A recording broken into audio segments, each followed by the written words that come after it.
Assalamualaikum warahmatullahi wabarakatuh. Selamat pagi anak-anak. Gimana kabar kalian hari ini? Memimpin doa, silakan dipimpin doa terlebih dahulu. Siap, gerak. Doa dalam hati. Mulai.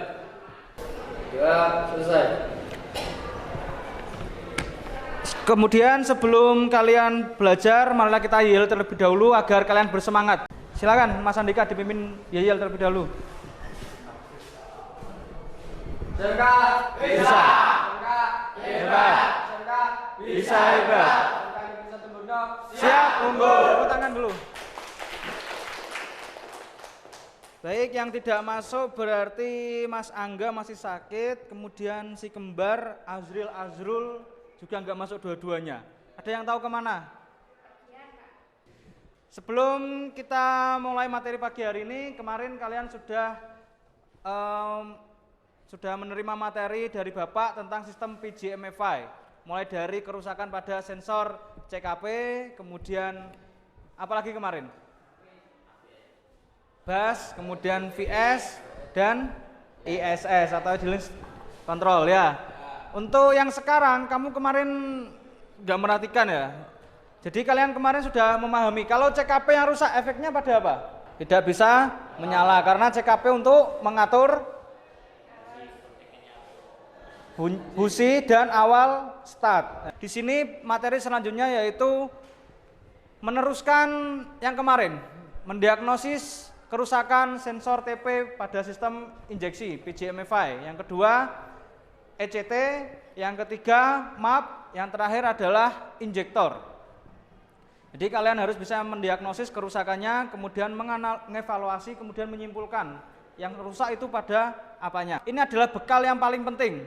Kemarin saya WA-WA-an sama kakak kelas kalian yang namanya Hamdan, itu kemarin minta kerjaan, kemudian saya masukkan ke bengkel resmi Honda di Ramayana, Gresik.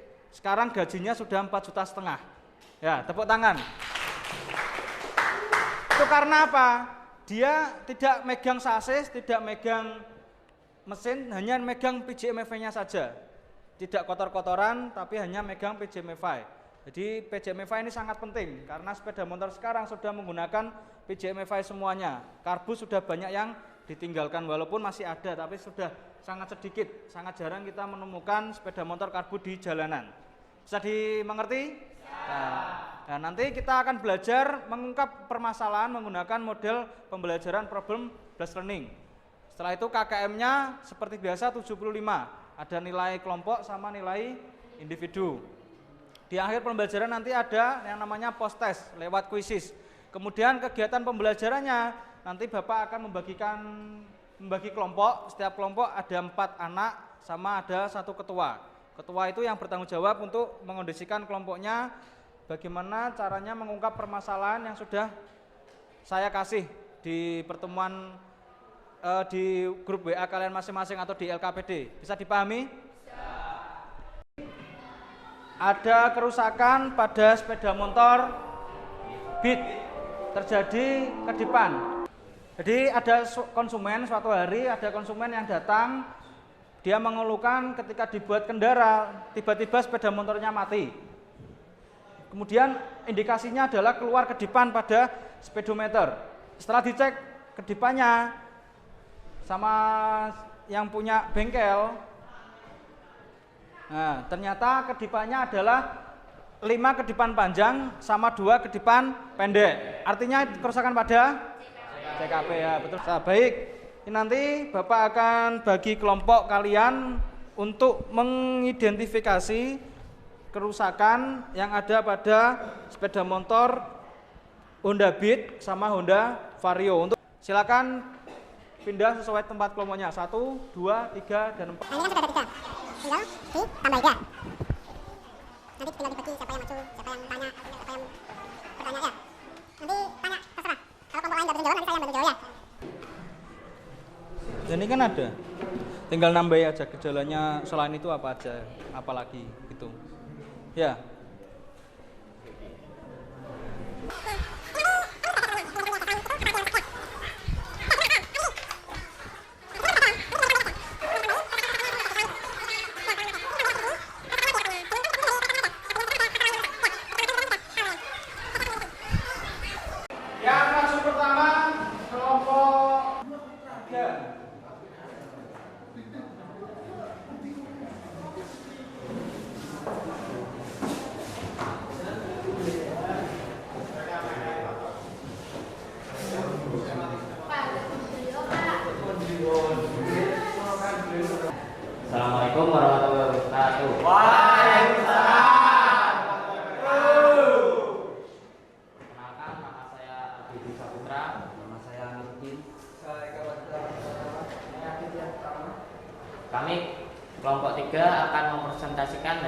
kerja kelompok kami.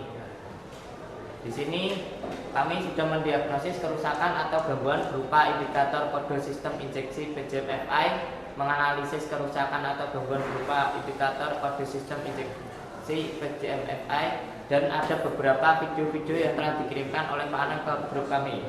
Dan di sini ada beberapa kode-kode kerusakan dan jumlah kedipannya. Dari hasil video tadi, kami menemukan beberapa masalah yang tertera pada layar. Yang pertama adalah Permasalahan gejala mesin sulit ditemukan pada seluruh rendah terus kemungkinan penyebab jadi malfungsi ECT sensor atau rangkaian konektor ECT sensor rusak berat. Mesin dapat menyala namun beberapa detik kemudian akan mati. Menentukan kerusakan ECT sensor dengan kode depan 7 mengalami kerusakan. Langkah perbaikan periksa soket dan kabel jika soketnya rusak harus diganti, dan jika kabelnya yang putus disambungkan kembali. Kemungkinan berubah terjadi fungsi DP sensor atau rangkaiannya. Monitor DP sensor rusak atau pengapian lemah, menentukan kerusakan. DP sensor dengan kode depan mengalami kerusakan. Langkah perbaikan periksa soket dan kabel jika soketnya yang rusak diganti, dan jika kabelnya yang putus sambungan kembali. SIM tidak bisa hidup. Konektor injektor rusak, terjadi malfungsi injektor atau rangkaiannya, dan jika lebih sekian anjingnya terjadinya ada. Menentukan kerusakan injektor dengan kode 512 mengalami kerusakan. Langkah perbaikan periksa soket dan kabel jika soketnya yang rusak harus diganti, dan jika kabelnya yang putus sambungan kembali. Setelah menentukan hasil tersebut, kami melakukan riset pada ECM dengan langkah-langkah sebagai berikut. Pertama, lepaskan cover sehingga DLC kelihatan. Kedua, pastikan kunci kontak pada posisi off. Ketiga, lepaskan DLC card atau penutup DLC. Keempat, hubungkan DLC soft connector pada warna kabel coklat, hitam, atau hijau. Selanjutnya, putar kunci kontak ke posisi on. Lepaskan DLC short connector dan pasangkan kembali dalam waktu kurang dari 5 detik. Jika lebih dari 5 detik, ulang dari awal. Setelah itu, lampu mil akan berkedip pendek secara terus-menerus menandakan bahwa riset ECM berhasil. Selanjutnya, putar kunci kontak ke posisi off, lepaskan DLC short connector dan pasang kembali penutup DLC. Sekian dari kelompok kami. Bila ada pertanyaan, silakan. Ya, dari sini dulu. Sebenarnya fungsi TP sensor itu buat apa sih? Kok bisa mengakibatkan akselerasi mesin dulu? Sensor TP. Sensor TP itu sebenarnya untuk mendeteksi udara atau bahan bakar masuk ke dalam ruang bakar. Dalam ruang bakar udara dan bahan bakar itu masuk lewat situ sehingga dideteksi oleh sensor TP. Jika tidak terdeteksi, maka akselerasi akan buruk. Karena apa? Karena bahan bakar dan udara yang masuk tidak teratur secara tepat, sehingga dapat menyebabkan akselerasi mesin buruk. Sudah cukup apa kurang? Gimana puas apa enggak? Mas, Silakan kalau ada yang tanyakan lagi. Gimana kalau speedometernya itu mati, kan yang informasi titipan kan begitu, kan itu mati itu kalau buat jalan sepedanya tiba-tiba mati itu gimana cara menentukan kerusakannya? kalau speedonya itu kan speedo sama odometernya itu Speedo digital. Biasa ya. Gas. Ya, Mas jawab silakan. ya biasanya kalau sekarang kan banyak yang digital ya. Kalau terkena air itu suka error ya. Itu biasanya bisa dideteksi dari dilihat saat bukan secara langsung, karena kan tidak dapat dilihat dari kedipannya itu. Jadi mau tidak mau ya harus dibongkar, tapi kita harus mendiagnosis terlebih dahulu. Permasalahannya itu lebih mengarahnya kemana, cenderung ke sensor apa gitu, baru dibongkar. Ya, jelas. Ya. Silakan kalau ada yang tanya lagi. Ya, silakan. Gimana tandanya kalau riset ECM itu gimana? Riset ECM. Ya. Kalau riset PCM gagal itu kedipannya tidak sesuai kan. Kalau berhasil itu kedipannya jangkauan dari kedipan awal ke kedipan selanjutnya itu ada beberapa sekian detik dan itu terus menerus. Dan jika gagal maka kedipannya ya akan berantakan.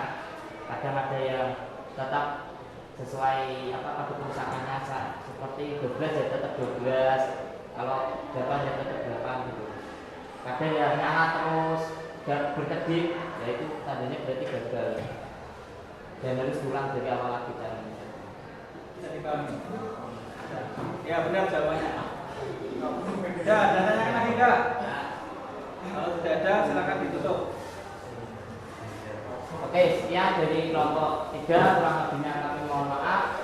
Pesannya adalah sayangi dan cintai motor kalian dan rawatlah karena dari motor tersebut kalian bisa dapat berangkat ke sini menuntut ilmu supaya kalian bisa sukses semua. Wabillahi taufiq wal hidayah.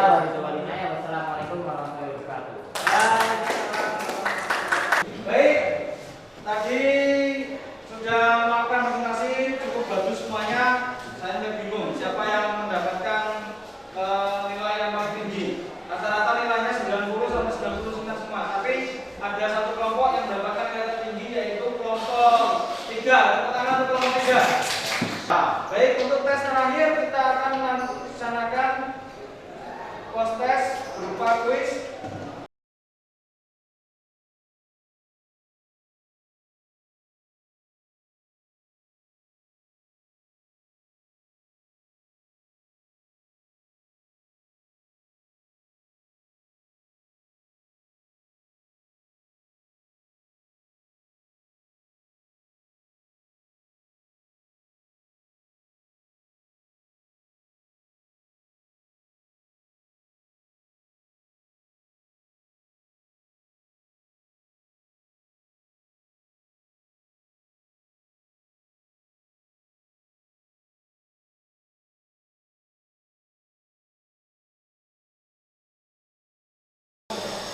Peringkat 1 Aldi, peringkat 2 Aditya Pertama, peringkat 3 kasih tepuk tangan dulu. Kalian semuanya.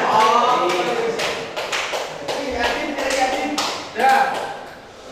Sebelum saya akhiri pertemuan pada pagi hari ini untuk evaluasinya sudah lulus semuanya, nilainya sudah di atas KKM semuanya. Kemudian untuk pertemuan selanjutnya kalian besok hari Senin memakai catatan semuanya.